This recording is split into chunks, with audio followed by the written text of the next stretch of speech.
tonight, we are unable to bring you the Powerball drawing at this time. As soon as we're able to resolve the issues and conduct the drawing, it will be available for viewing on Powerball.com and on our YouTube channel at Powerball 39. The Powerball lotteries take pride in the strict standards of this game, and our rules require that the drawing be delayed until we can ensure that all game procedures have been successfully completed. As always, the Powerball drawing will be supervised by lottery security and an independent auditing firm that will certify the official drawing results. So make sure you hold on to those tickets and check Powerball.com for the winning Powerball number results. Good night and good luck. We are still watching a lot of rain across the CSRA, a few storms as well, and the threat of flooding for the next few hours. All those details coming up. Right now on News Channel 6 at 11, a disturbing discovery at a local Walmart. The latest on the investigation in Grovetown. Also ahead, a local nonprofit working to feed the hungry in memory of their son. We'll have the details as your news at 11 starts now. Live from Television Park, this is WJBF News Channel 6 at 11.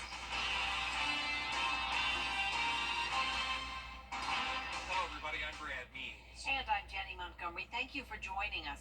Coverage you can count on begins with the investigation into a dead fetus found in a trash can at the Grovetown Walmart. Hannah Latier spoke with law enforcement and witnesses.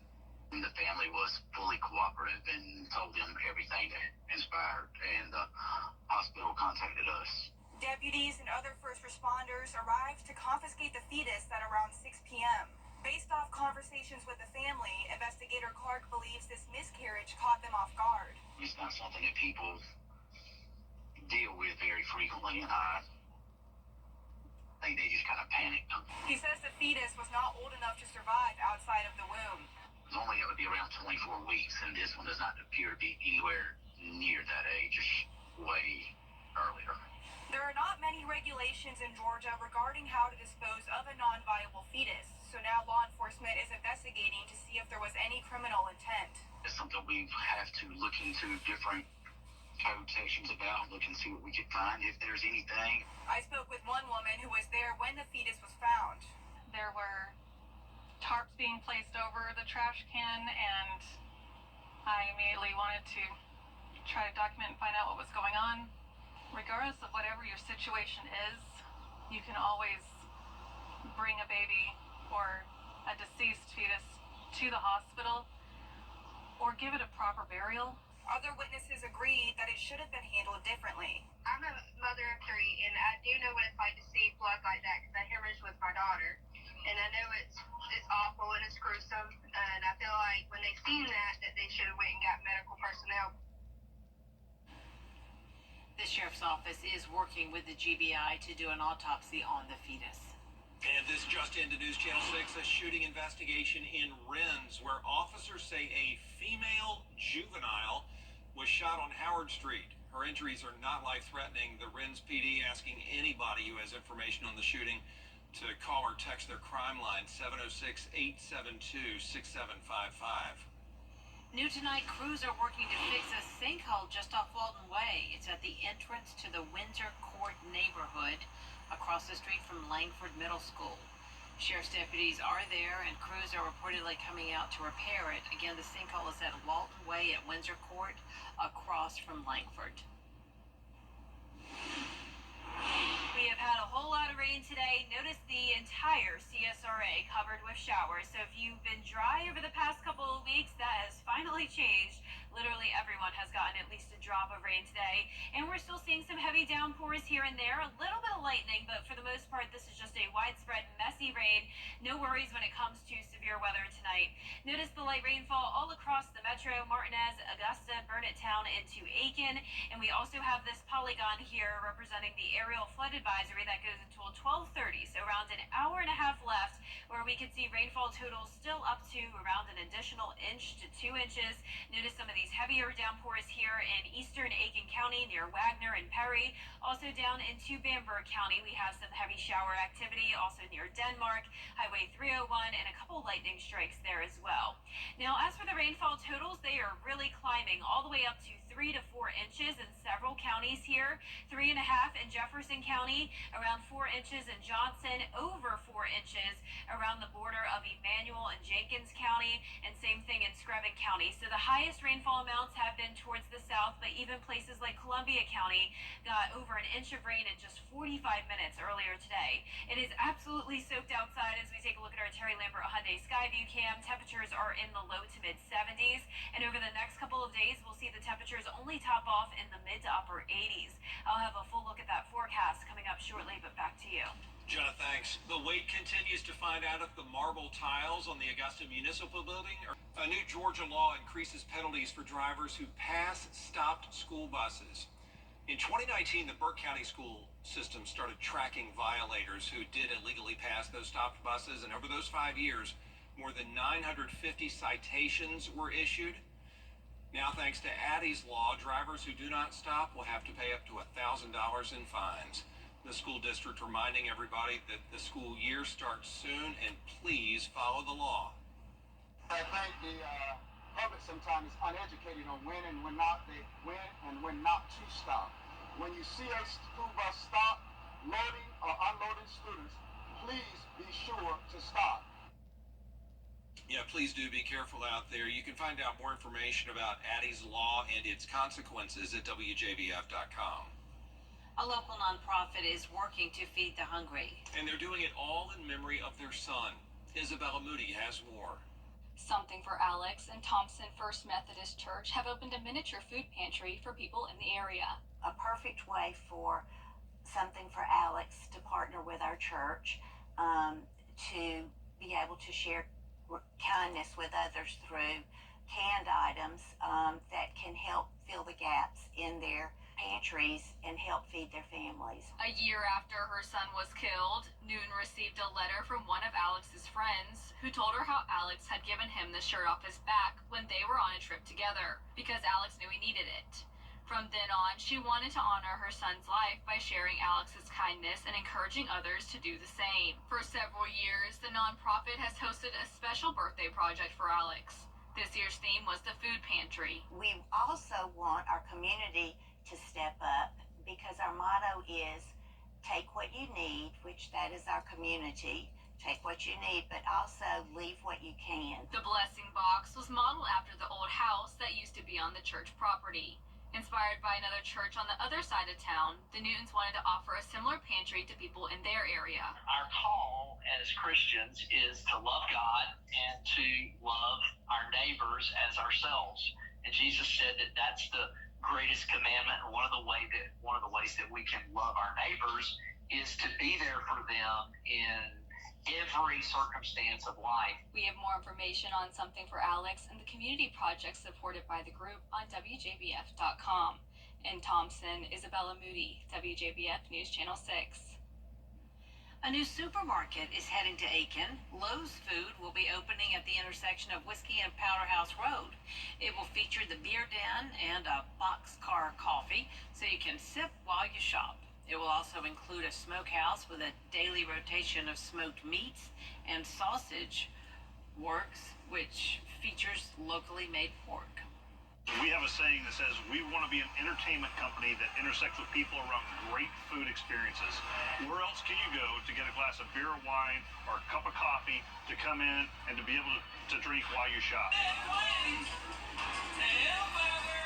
And not to mention, how about a chicken dance? Yeah, we can go through, we do a chicken dance with our chandelier, the chicken chandelier Cooper. Doors open tomorrow at 8 o'clock. Still ahead, local athletes coming together for an alumni basketball tournament this weekend. We'll have a review of all the activities when your news at 11 continues. And minor flooding is happening now with a lot of widespread shower activity and a few thunderstorms. I'll have all the details on the forecast when we return. Let's face it, news is complicated. That's why WJBF.com waste your time. Plus, get the latest video in one click with WJBF Plus. Get it all at WJBF.com. Get the latest from News Channel 6 delivered right to your inbox with the latest headlines from South Carolina, Georgia, and the entire CSRA. Sign up for newsletters today at WJBF.com. Sponsored by Alpha Insurance. Safe Homes of Augusta, helping Georgia recognize the hidden crime in domestic violence.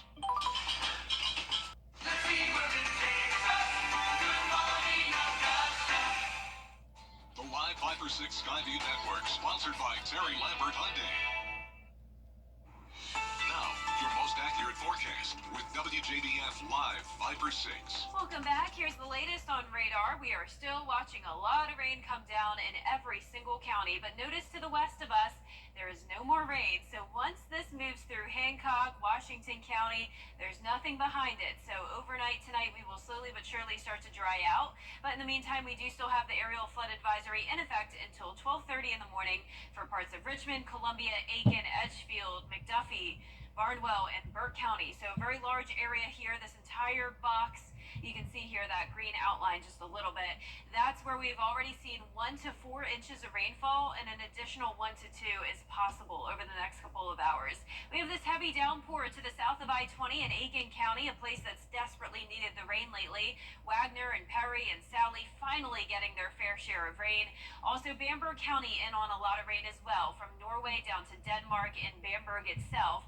There is that heavy shower and some lightning as well. So our rainfall total map over the last 7 days has shown a lot of improvement from all the rain today.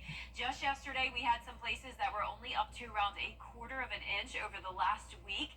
That has definitely changed. Everyone is pretty much up to at least an inch. Notice there are still some places here where you see the blue and the green in parts of Barnwell, Bamberg, and Allendale, and even in Richmond County, but at least it's 1 inch of rain now, and a lot of places are up to even over 5 inches of rain, over 11 inches of rain up in Lincoln County. It is very, very damp outside. Here's our Terry Lambert Hyundai Skyview cam at Washington Road. 74 degrees right now. Temperatures are all in those low to mid 70s and will pretty much stay that way through tomorrow morning. We have a front across the area, so plenty of moisture in play. Tomorrow we'll have another high chance of rain. A few showers possible early in the morning, then a bit of a break, and then by the afternoon, more storms will pop up with the temperatures only topping off at around 86 degrees. Very, very low for the end of July. 60% chance of rain tomorrow, then the rain chances eventually start to decrease. For Thursday morning, you can see a few showers possible throughout the daytime, and then in the afternoon as well, some spotty shower and storm activity for around half the area. Any of those cells could dump a lot of heavy rain over a short period of time, so we will definitely be watching that closely. So widespread shower and storm activity over the next few hours. All of that could once again lead to flash flooding tomorrow. Slight risk of excessive rainfall for pretty much everyone. Lows tonight will be in the low 70s, and our highs tomorrow will be in the mid to upper 80s. And that 10-day forecast, let's jump ahead to that, showing the chance of rain down to 30% by Sunday. Temperatures in the mid to upper 80s through next week, eventually making it to around 90 degrees. Back to you. All right, thanks, Jenna. An alumni basketball game bringing former athletes from around our area out for a good cause. It's called Juice Hoops, and it happens this Saturday, 9 o'clock in the morning, First Baptist Gym in Aiken. Along with basketball, the event will feature music, vendors, and a lot more.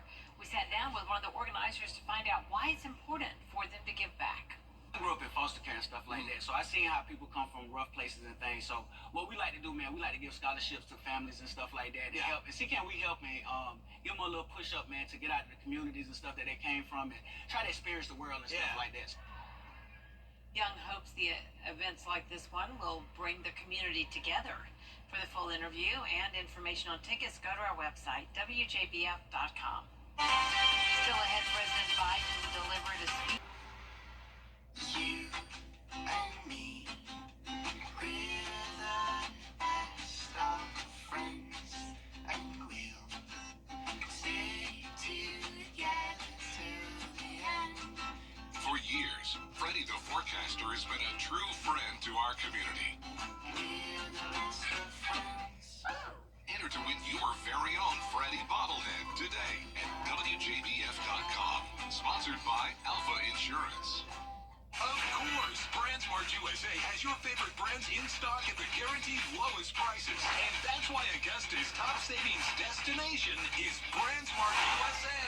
Of course, favorite brands, lowest prices. Apple is reportedly looking to launch its first foldable iPhone. Industry websites say Apple has moved the new model into the development stage with designers. One challenge is to get rid of the crease that remains when you unfold the phone. Another goal is to make the foldable phone thinner. That could be pretty cool. Apple is also said to be working on a foldable iPad. Both models could make their debuts sometime in 2026 if all goes well.